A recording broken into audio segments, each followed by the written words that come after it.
Andrej, s čim tebe osebno startup ekipe, ki se potegujejo za investicijo, najbolj prepričajo, s čim pa najbolj odbijajo?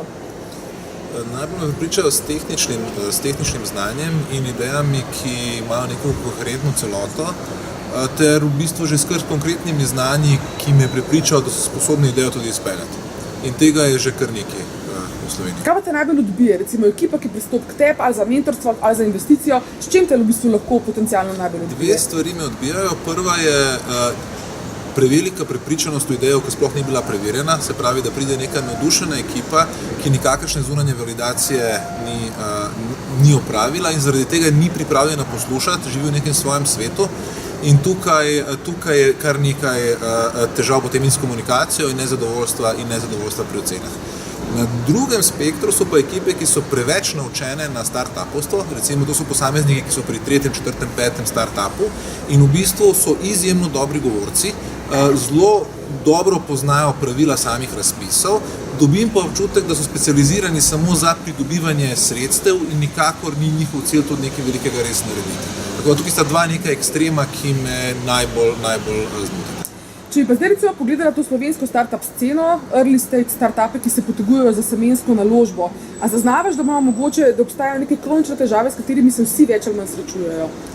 Pa ne bi rekel, da imajo vsi težave. Prvo, to okolje je do tega nivoja že zraslo, da je že kar nekaj kvalitetnih mentorjev. Mislim, da so težave zelo različne.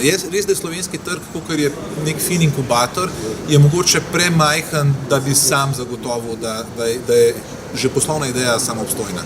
Recimo, da tukaj je minus, plus pa je, da ima Slovenija res izjemno veliko podpornih okolij, ki so že na nekem za early stage startupe mogoče res že nek svetovni nivo. Ti si v bistvu sodeloval v komisiji, ki je v bistvu ocenjevala te prve predselekcijske nastope in danes na demo dnevu. Če bi nekako zaokrožil v bistvu, kako ocenjuješ ali pa komentiraš te kakovost idej pa ekip, ki se prijavljajo k nam na jesenski krog investicij?